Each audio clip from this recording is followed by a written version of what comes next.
On January 26, Iran's Revolutionary Guard released footage of a target representing the USS Abraham Lincoln being attacked by a swarm of drones. Their message was simple. We can see you. We can reach you. And our drone swarms will hit your carriers before your jets ever leave the deck. There's just one problem. The Navy has a new weapon that makes Iran's entire strategy obsolete. Let's look at what would actually happen if Iran tried to turn that propaganda footage into a real attack.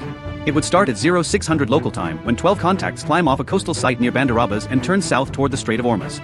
Their target is the USS Abraham Lincoln and its strike group. These are Shahed 136 one-way attack drones. Ukrainians call them mopeds because of the sound. High-pitched whine from a two-stroke engine that could have come off a leaf blower. That's generous. Mopeds can at least change direction.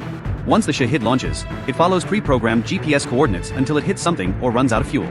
There's nothing on board to detect threats, talk to its operator, or deviate from its heading. Terran can't recall it, redirect it, or even confirm it's still flying. It's a lawn dart with a guidance chip you could order off of Amazon. The E-2D Hawkeye circling at 25,000 feet had all 12 contacts before they finished climbing. If you look at the dome on the top of this aircraft, that housing covers the ANP-9 radar, a system that can track objects the size of a dinner plate past 400 m while processing over 2,000 contacts simultaneously. 12 Shahed with a radar cross-section of a riding lawnmower flying straight and level at constant altitude registered about as challenging as spotting a bonfire at Burning Man. America spent $260 million on that aircraft. And what it just detected cost Iran about 30 grand apiece. Within 1.2 seconds of detection, every destroyer in the strike group has the same targeting picture. That is the cooperative engagement capability in motion. The Hawkeye spots 12 drones at the edge of the Earth. And before the CIC watch team looks up from their coffee, a destroyer 40 m away has computed a firing solution. Iran built these drones with off-the-shelf GPS. America built a sensor network that turns a carrier strike group into one giant radar with a dozen trigger fingers. 41 minutes to impact. The towel picks up the handset and gives an order that will cost the Navy millions. Conventional weapons only. He could end this engagement in 15 seconds with what the strike group is actually carrying. He doesn't. Not yet. There's an Iranian Moher 6 surveillance drone circling at 12,000 feet to the east, relaying real-time video to a command post near Bandar Abbas. The TOW has been tracking it for 40 minutes. He could splash it with a single SM-2 and blind Iranian intelligence completely. Instead, he lets it watch. He wants TAN to see exactly what they expect to see. Expensive American interceptors burning through a finite magazine against cheap disposable drones. He wants them to feel confident enough to send more. At 0638, things get interesting. The lead drones cross inside 20 kilometer. If you look at the destroyers for deck, the Mark 45 5" gun is already trained on bearing.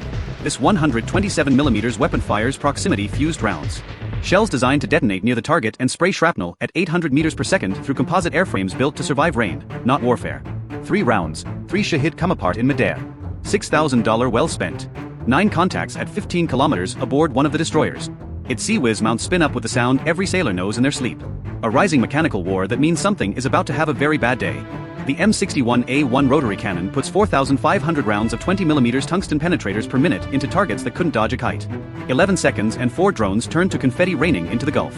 5 drones left at 10 kilometers. Each RIM 116 rolling airframe missile you see launching here cost the price of an average. Home in the US to chase down something Iran assembled for less than a used Camry. 5 launches, 5 hits. The infrared seekers barely had to work for it. 94 seconds from first shot to last. 12 drones down. But Iran just learned everything they needed to know because that surveillance drone at 12,000 feet transmitted every detail back to Thran. Final tab, $2.5 million in American ordnance to stop $360,000 in Iranian drones, $7 of defense for every dollar of attack. Those 5 rams are gone.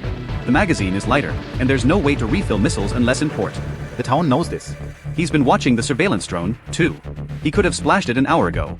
At 0650, 3 coastal launch sites activate simultaneously. 76 drones lift off in staggered groups.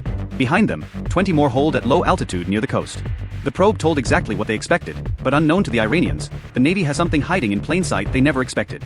At 0651, the Hawkeye paints all 76 contacts converging from 2 bearings.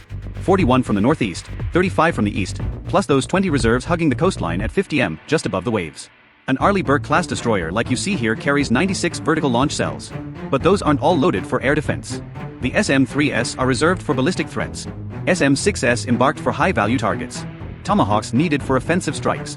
Maybe 60 interceptors are available for air defense at $2.1 million per shot.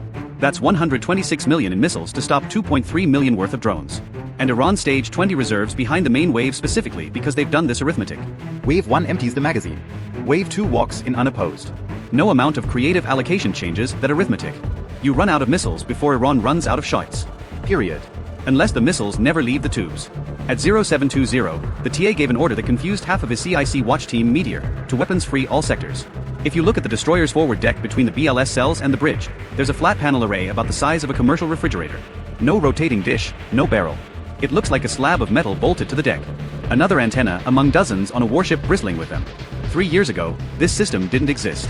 2 years ago, it was a laboratory prototype that melted its own components after 4 seconds of operation. 1 year ago, it deployed on this destroyer under a classification level that doesn't even have an official name. This is Project METEOR, the Navy's first operational shipboard high-powered microwave weapon, and Iran is about to become its first real-world test subject. Iranian intelligence analysts reviewed satellite imagery of every American destroyer in the Fifth Fleet. This array was catalogued as a communications upgrade. Classification, non-threatening. That single line in an intelligence report was about to become the most expensive mistake in Iranian military history. And it can do something that was impossible until now. At 0735, the northeastern formation enters engagement range at 18 kilometers. 41 contacts in a 25 degrees arc. 6 minutes to impact. Meteor fires. But as you can see nothing. In the Mohair's ground control station near Bandarabas, the operator watched his screen in confusion. 37 drone feeds had just turned to static simultaneously. No missile warnings, no explosions on the optical feed. The contact simply stopped. He cycled through frequencies, checked his equipment, then reached for the secure phone. His supervisor would want to see this. What neither of them understood was that they were watching the future of naval warfare and Iran was on the wrong side of it. What actually happened behind that flat panel is where the engineering matters.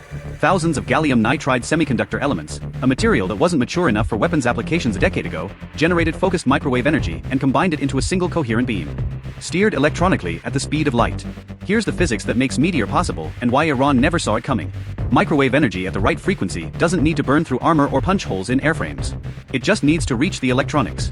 A Shahid's GPS chip operates on milliamps. Meteor delivers amps. The difference between those two numbers is the difference between a drone that flies and a lawn dart that falls.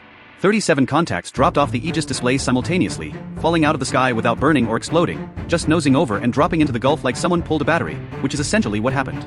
4 contacts at the formation's edge are still tracking. They were riding the boundary of Meteor's 30 degrees cone, where energy density drops below the threshold needed to fry hardened circuits. The cone's width matters. It determines how much sky the weapon covers per pulse. And these 4 Shahids were just outside of it. 6-second recharge cycle. The system draws from the ship's generators, feeding the same electrical bus that runs the radar, the combat systems, and the coffee pot in the CIC. Iran spent a decade building a strategy around depleting American ammunition. Meteor's ammunition is diesel fuel. The weapon's 15 degrees and catches the 4 stragglers. 1 pulse, 4 debris tracks. Eastern formation now. 35 contacts, bearing 090. Météor Orient, FIR. 35 drones nose over and drop into the Gulf without so much as a spark. Somehow more humiliating than getting shot down. 15 seconds of engagement time, 76 drones. The SM-2 canisters haven't moved. The VLSLs Iran spent a decade trying to empty are sitting at 100%. Now the 20 reserves go to full throttle and drop to wavetop altitude 20 feet above the surface. At that height they vanish into sea clutter. The Hawkeye's radar loses them. Spy can't separate them from white caps. 20 armed contacts just disappeared from every display in the strike group. Meteor needs a radar track to aim. Without targeting data, the most powerful directed energy weapon on Earth is a very expensive space heater. 12 minutes to estimated arrival. Phalanx was designed for stragglers, not an incoming wave. SM-2S could engage, but $2.1 million per intercept against $30,000 drones is the exact trap the Navy built this weapon to avoid.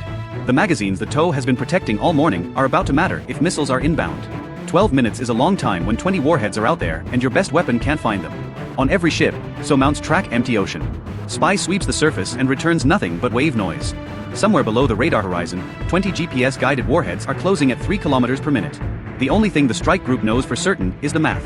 At 185 kmh from the last known position, those drones will reach engagement range in roughly 11 minutes. Everything between now and then is guesswork. At 11 kilometer, a merchant tanker forces the sea skimmers above the radar horizon. 18 contacts, 2 never made it. Flying blind at 20 feet in a drone held together by commercial GPS and optimism is exactly as reliable as it sounds. 2 pulses, 16 down. 2 survivors skim through at the extreme edge of detection, possibly below Meteor's medium depression angle, 3 kilometers out. So WIS picks them up. Without Meteor handling the other 94, this would be 20 simultaneous contacts inside minimum engagement range. With Meteor, the Phalanx gets a problem. It was actually designed for 2 bursts, 2 debris clouds settling on the water. 96 launched, 96 down. Missiles expended, 0. In Thran, 96 telemetry feeds just went dark and nobody knows why. Satellites show wreckage, but no missile exhaust, no interceptor tracks. Something broke the model. So at 0800, Iranian command throws everything it has at the strike group. 2. Khalij Fars anti-ship ballistic missiles roar off mobile tel launchers near Shiraz. These are Iran's big sticks.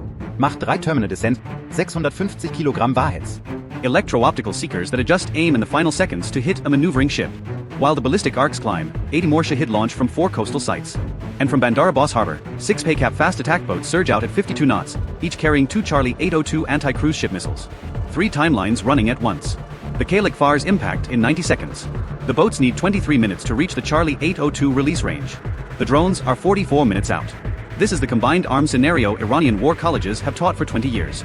Simultaneous threats across every domain until something gets through. Kademand SM-2 Block 3C.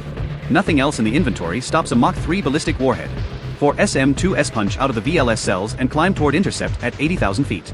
Their trajectories cutting directly across Meteor's northeastern engagement sector. This is the problem nobody outside the Navy talks about. A microwave pulse doesn't check identity friend or FO tags. It will fry a $2.1 million SM-2's guidance package exactly as fast as a Shahid's GPS chip for those 11 seconds while interceptors transit Meteor's cone. The weapon goes dark in that sector. And during a real combined arms fight with multiple missile types in flight across multiple bearings, the cone can shrink from 360 degrees to less than half. The more missiles you launch to handle the serious threats, the less your microwave weapon can handle the cheap ones. Iran stumbled into the exact attack profile that stresses this trade-off the most. What Aegis is actually computing in those milliseconds is sector scheduling. The system divides the battle space into time-sliced firing windows and assigns each weapon a lane. Meteor gets the northeast sector from time 0 to 4 seconds. SM-2S transit that sector from 4 to 15 seconds. Meteor resumes at 15. Now multiply that across every bearing where friendly ordnance is in flight. Update it continuously as new missiles launch and recalculate every time Meteor slew to a new arc. If you look at the large screen displays in CIC, what normally shows a tactical picture now looks like a choreography. One timing error and you VE just blasted your own interceptor. An SM-2 entering the cone a half second early absorbs the same microwave pulse that fries a Shahid. The guidance package melts. The missile goes ballistic and the Khalij Fars warhead arrives unopposed. The margin between flawless defense and catastrophic friendly fire is measured in fractions of a second and no human being can manage it. The weapons control system map the full battle space. Threat trajectories, interceptor flight paths, Meteor firing arcs and the timing windows where they'd overlap. SM-2S are routed through corridors that avoid the microwave cone. Meteor is assigned sectors clear of friendly ordnance. Dozens of weapons against hundreds of targets across 3 domains deconflicted in milliseconds. The toe doesn't T-touch a button. Aegis handles the entire choreography autonomously. That is not a targeting computer. That's the most expensive air traffic controller on Earth. SM-2S converge on the KHS at 30 kilometers altitude. 2 intercepts, $8.4 million against warheads that would have opened a destroyer like a tin can. During those 11 seconds of blackout to the northeast, Meteor was pulsing south and east. The moment the SM-2S cleared the cone, it slewed back north and caught the drones that had been coasting through the gap. Total wasted time in any sector, 0. The MH-60 Romeo was already airborne for surface surveillance and handling the boats. The Seahawk is 40 kilometers south, hunting boats on a completely different bearing from Meteor's active sectors. That's not an accident. The Tactical Air Coordinator assigned the helicopter operating area outside every planned firing arc before the Romeo even left the deck. Same sector scheduling that keeps SM-2S out of the cone keeps the helicopter out of it, too.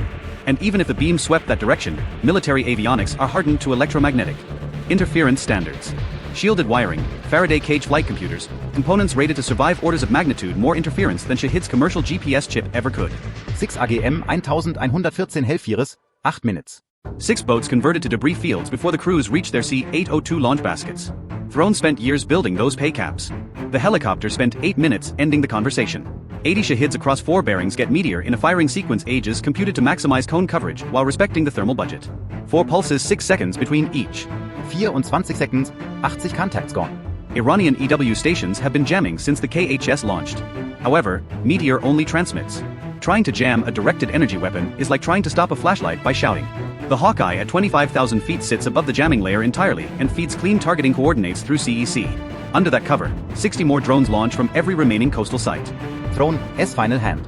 Meteor receives Hawkeye coordinates and catches 53 and 30 seconds. But 400 seconds of sustained pulsing in Gulf heat has pushed the seawater cooling exchangers to their ceiling. The weapon needs 90 seconds for core temperatures to come back inside safe parameters. 7 surviving drones 185 km/h. 90 seconds of recharge means 4.6 kilometers of closure with no directed energy coverage. For the first time all day, the strike group is defending itself the old-fashioned way. And the magazine Math Ton build his doctrine on is briefly back in play. So WIS handles 3. Tungsten shredding them inside 4 kilometers. Ram takes 2 at 6 kilometers.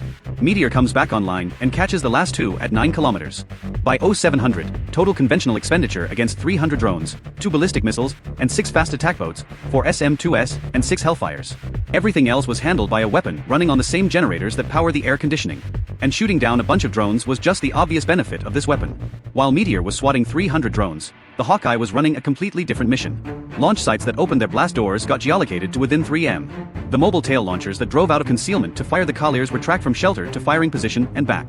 Coastal radar stations that activated to guide the combined arms attack exposed their exact locations and operating frequencies. 300 Shahid worth of launch infrastructure revealed itself to an aircraft with a 400-mile view of the battlefield. The carrier's air wing is now ready to launch strikes against those launch points. The destroyers are programming Tomahawks for the hardened shelters Iran stores its drones at. Iran didn't just lose 300 drones. They revealed their entire coastal launch network to a strike group with full magazines and a reason to use them. Bye for now.